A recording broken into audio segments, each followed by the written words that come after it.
Hey everybody, how's it going? Welcome to another episode of the Murphy Street Podcast. I'm the host of the show, K. Rules on Murphy Street. Simple, always the same, shoes and slippers at the door. Come inside and let's talk story. I am going to apologize. This is the third time I am recording this podcast because I am doing it on the road. So I'm using my phone and for some reason my D&Ds are not holding up. And I'm in a huge time crunch because I need to get out for work. So I'm going to be skipping the piece of the day. Do check this out though. Piece of the day, as you guys know, I normally start with, I will just tell you this is Dr. Doom 2099. Check out the figure. It is dope. All right. We are going to go into the XMen 97 finale. I started off with the previously on. Now this one was voiced by Storm, which is the first time that I believe we hear Storm. Nonetheless, she's voicing this and I got it. And the reason why I wanted to do the previously on is because this is a finale episode. So much going on. You don't know what direction they're going to go with it. So I wanted to see what they were planning to do. I can't say that it was a really huge help, but at least we kind of saw, we were reminded of the framework of what we're working with for this last episode.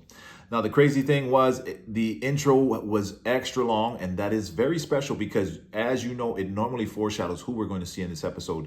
And for you, in case you did not see it, it has everyone in it. It was all the X-Men. So we'll start it off as Cyclops, which we always start with. That has never changed. But it's Cyclops, Jean, Storm, Jean Grey, Storm, Wolverine, Morph, Rogue, Beast, Nightcrawler, Jubilee, and then we see Sunspot, which we may have seen once before. I don't even think we did, but we see Sunspot, then it goes to Polaris, Bishop, Forge, and Professor X. Now, I don't know who your guys' favorite intro is, but let me know what you think because I love Forge's intro. So let me know who you think your favorite intro is as far as the X-Men and how that goes. You see the X Factor versus X-Men factions running at each other as the music crescendos at the end. Normally it is Magneto versus the X-Men, right? Magneto and his lackeys versus the X-Men and running together, but it's X Factor versus the X-Men because this is where this episode is going.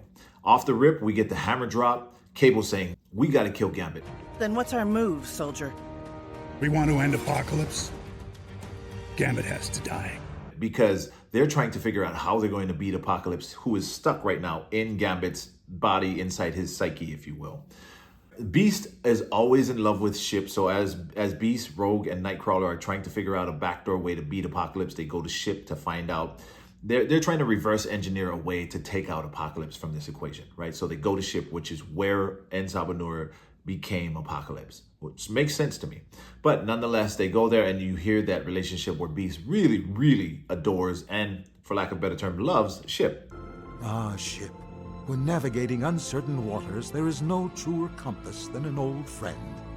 I call it the X Games, but it is going to be X Factor and X Force versus the X-Men for the sake of this episode.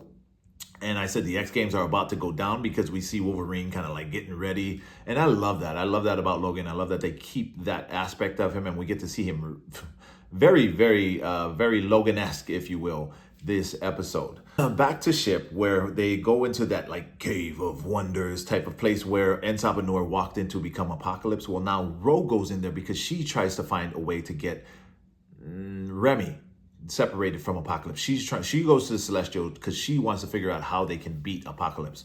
Well, she is the size of an ant. We see the Apocalypse. I believe it's Isan. I'm not the Apocalypse, but the Celestial. We see, and I believe it's Isan. But she flies up to him and she's trying to make a deal with him. She actually tries to punch him in the face and you see her skin starting to tear away. And I'm just like, oh my God, are we losing Rogue here? Because it's a finale episode. So you know that somebody has to die. They need that type of attention getter for a finale episode, right? So I was prepared for it to be Rogue. I'm sorry, I take that back. I said that wrong. I was not prepared for it to be Rogue, but I was prepared for someone to go. In my mind, I was like, please take Morph. Did I just say that?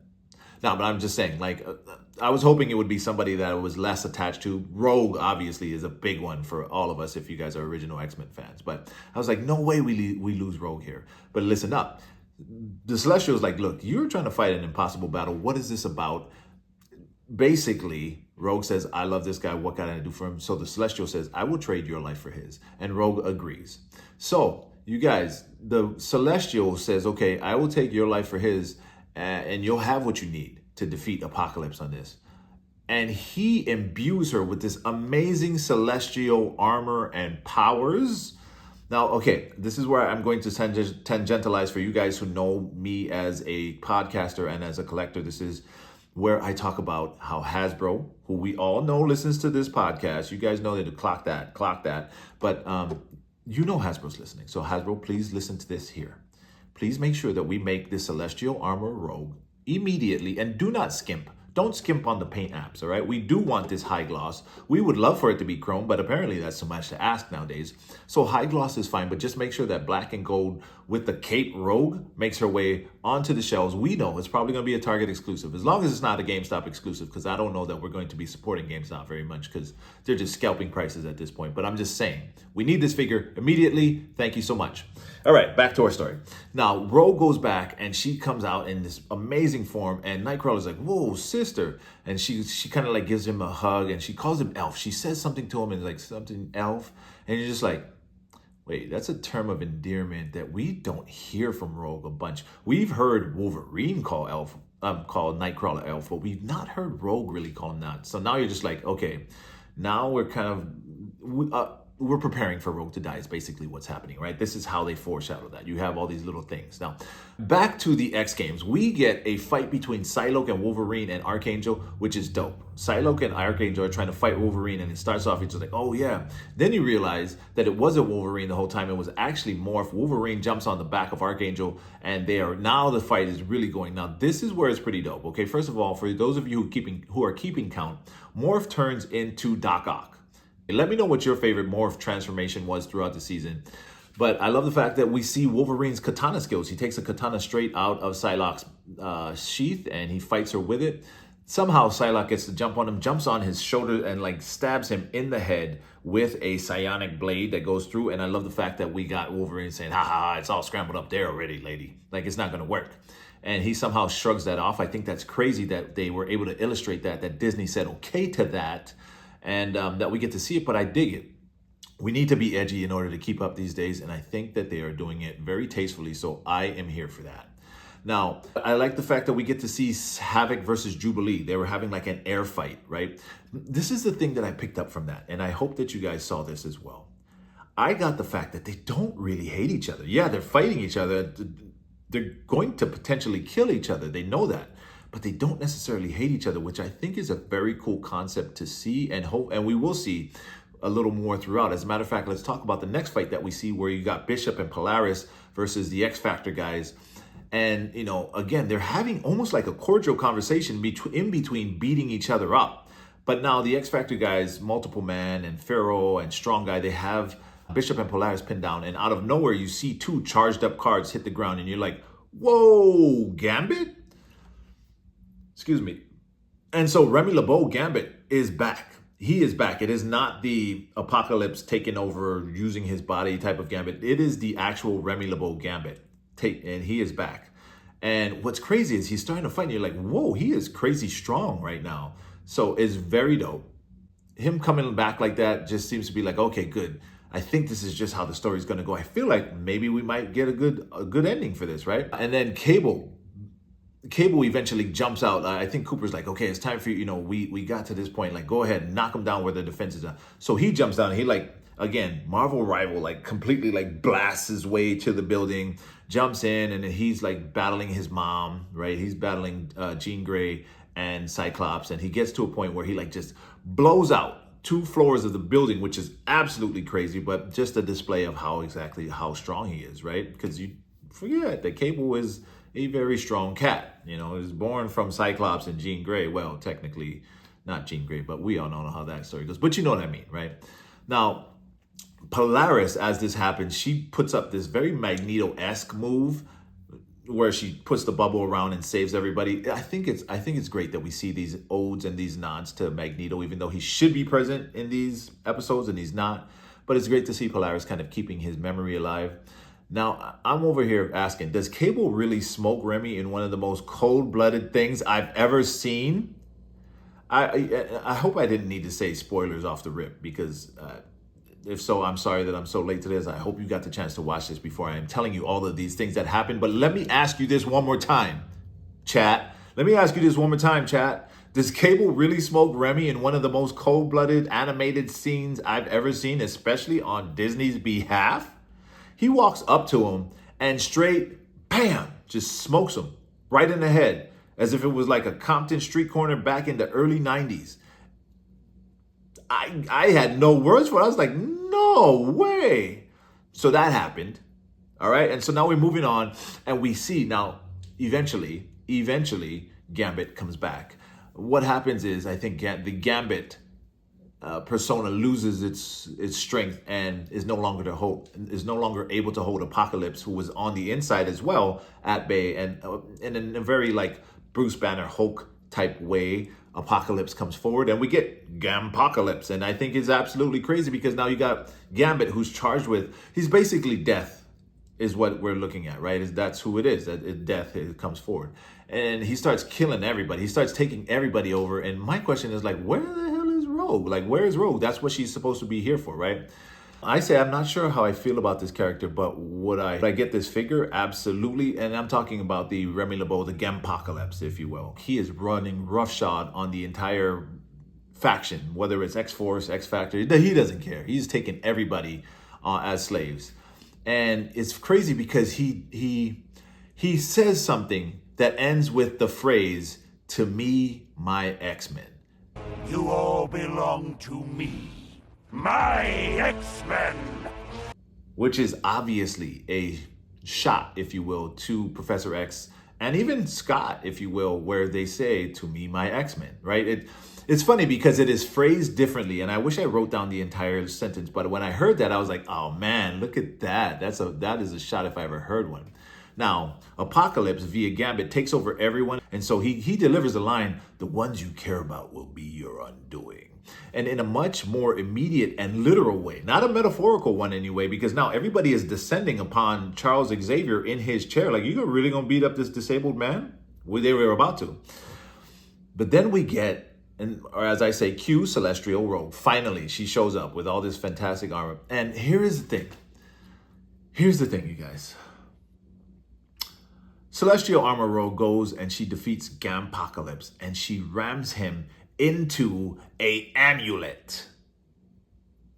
An amulet. An amulet. Okay, just remember that this is where we are right now. An amulet. Apocalypse is no longer, this crazy strong celestial beast is now in an amulet. Okay, we're gonna move on. Remy and Rogue get one last moment together because if you remember, Rogue had made that deal with the Celestial and she was going to give her life for his. So now that she's saved Remy, you have to expect that this is where we lose Rogue. And then guess what happens? Well, after she saves Remy LeBeau, after she saves Gambit, her celestial armor just disappears. And you're kind of prepping yourself for like, oh, well, this is where they take her. And then she goes, I gave my life for yours, so I don't know why I'm still here. And then she looks up and she sees Beast holding Nightcrawler's book. And I am going to read for you what I said, what I wrote in immediate reaction to what we saw. I said, whoa, Nightcrawler trades himself for sacrifice? No! I put like 11 O's at the back of that N. I did not agree to this. Hell no. That is what I said. That is my writing. This is how triggered I was. I said, and then the next line, I put absolutely not. Absolutely not. Absolutely not. That is where I stand on that. And I say, that's it, you guys. Apparently, Bo DeMeo and those guys felt like employing a M. Night Shyamalan twist at the end here, and we lose Nightcrawler for Rogue. And I'm like, again, why wasn't it Morph? Why couldn't Morph have just pretended to be Nightcrawler and gone to the Celestial?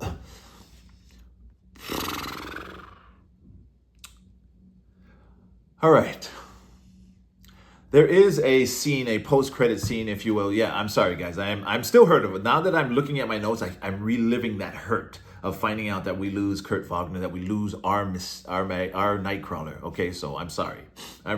He was one of my favorite cats from when I was a kid, man. As an OG, I love Wolverine, I love Nightcrawler, and I love Gambit. Like, those was my dudes, okay? So to lose, especially when I wasn't paying attention, I feel like I was duped.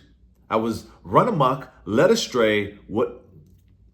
I was hurt. But anyway, the post-credit scene, all I write is, finally we see Mystique. Because where has she been this entire time? And I feel like the timing of that is really weird, right? We lose Nightcrawler, yet here we go, we finally see Mystique.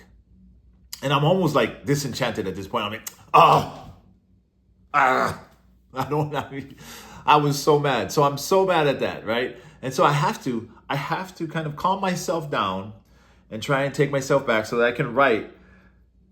To be frank, it was a very Nightcrawler thing to. Okay, yes, it was, and that's why it was believable. And so this is why, in a conversation that I was having with some friends earlier about this is why I will say this: it was probably their peak writing for this episode. I will give them that. And again, and that's why I said it was an M. Night Shyamalan twist. If you know M. Night Shyamalan, he is, I don't want to say notorious because he's very highly regarded as far as a filmmaker, right? I was not expecting that twist. And so I was emotional, damn it. Jack was that dude at 12:30 in the morning over here in San Jose in my hotel, just like almost in tears. I was like, come on, man, we could not live. So anyway, before I wrote the last couple of thoughts, and you guys, I will read this out for you so you guys can see how just absolutely distraught and disorganized and discombobulated I was at this time. I wrote, I hate that it needed to be the giant twist at the end. Hopefully we get him back at some point, but another job well done by the X-Men 97 team. Considering all the limitations they're working with, time crunch, storylines, expectations, etc., they do an amazing job keeping audiences emotionally hooked while still bringing fresh twists to familiar source material. I love season 1, love season 2, love the original animated series, so I cannot wait for season 3.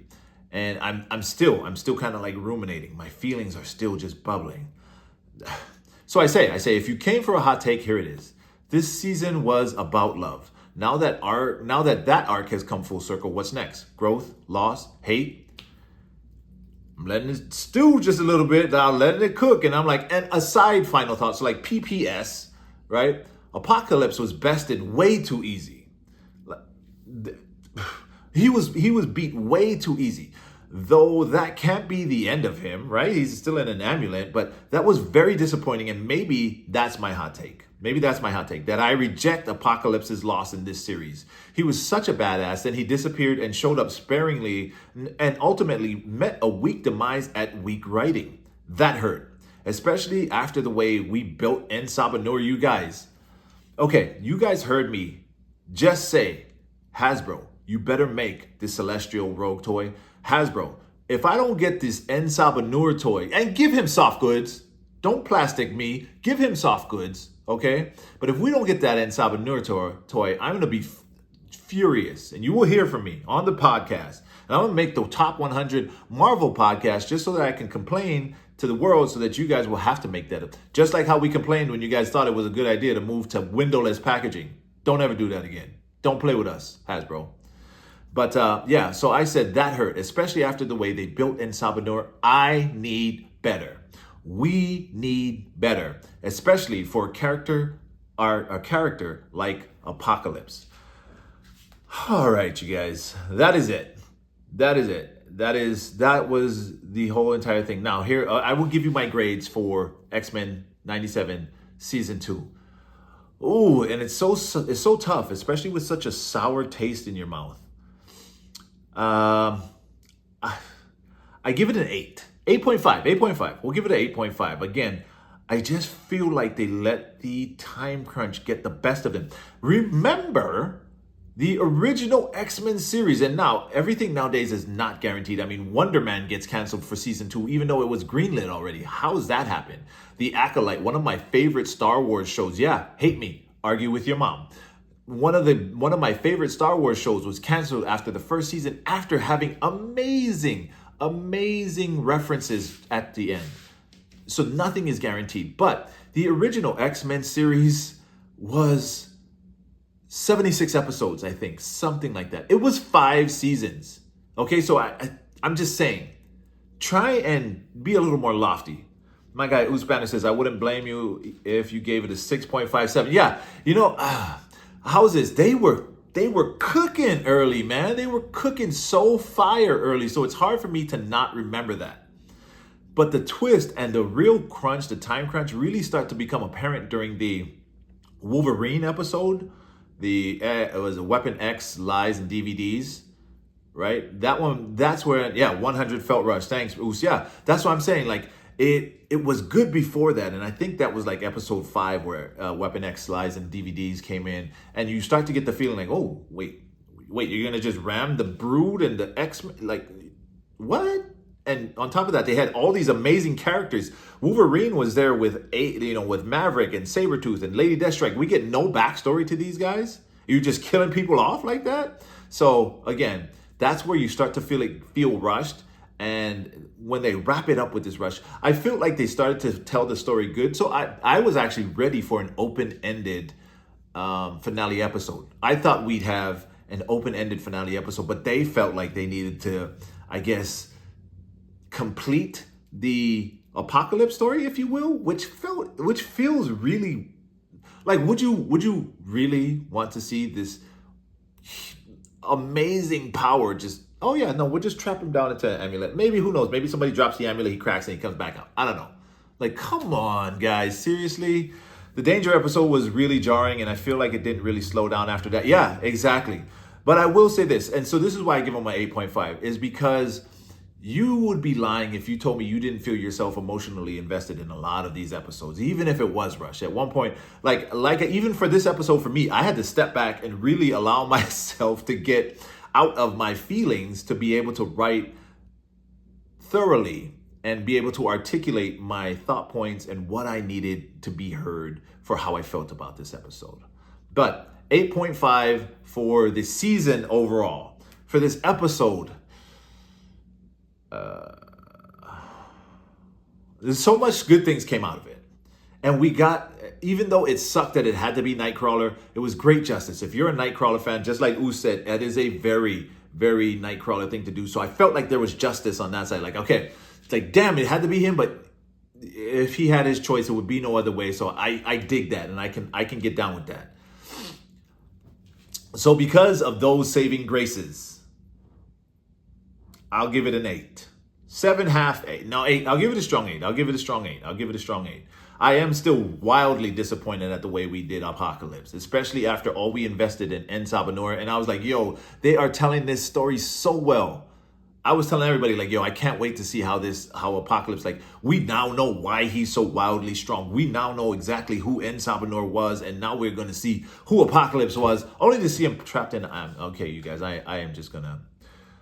Ooh, I got to smile and go to work after this, you guys. So, okay, we're going to wrap it up at this point. But you guys, I just want to say thank you very much. Oos, my guy, thank you very much for tuning in. I'm going to hit you on the side, man. We got to talk for a minute. I want to get some stuff out to you. But you guys, please make sure that you guys watch the episode and definitely support these things, because even though we were not happy with the way it was executed, the fact that we are getting the opportunity to complain about these amazing shows are all we can ask for as an audience. So make sure you support it, at least watch it. Oh yeah, thank you very much, brother. Yeah, I'm sorry, I didn't mean to get so emotional on this, but I did, because man, we love these things. We love it. But make sure that you guys, again, if you have any episode of one piece of the day, which I had to skim over because this is the 4th time I'm doing this podcast, but piece of the day, if you guys have any suggestions for that, or if you guys have anything that you want me to talk about on the podcast, please go ahead and hit me either in the DMs, slide me a message on TikTok or what have you, or you can email me at murphystreet@yahoo.com. I'd love to be able to shout you out. So please make sure that you leave me a way that I can do that for you. Also, please make sure to follow me on the socials here on TikTok, Instagram, and X at MurphyStreet808. That is MurphyStreet808. Also on YouTube, where I'm going to start. I am recording all of these podcasts, and I normally have just been cutting them up, but I think I'm just going to drop all the full episodes just onto the YouTube, and you can watch as much or as little as you like. So you can skim through it if you want, what have you. If you're driving, you can just leave it on, and in case you don't have like access to a podcast or whatever. But yeah, so make sure that you guys follow us on Murphy Street Productions on YouTube, you guys. I don't know when the next episode will be. It'll be within the next few days probably, because I do have the 9th Jedi to talk about, episode 2. We're going to do this one episode at a time, so you guys have a lot of episodes of the 9th Jedi coming up. But other than that, you guys, I hope you guys have a great rest of your week. Have a great day, you guys. And I would truly, once again, I truly appreciate all of you guys for listening and attending and making the Murphy Street podcast as successful as it is. So until we see you guys next time, don't forget your slippers. Shoots. X-Men.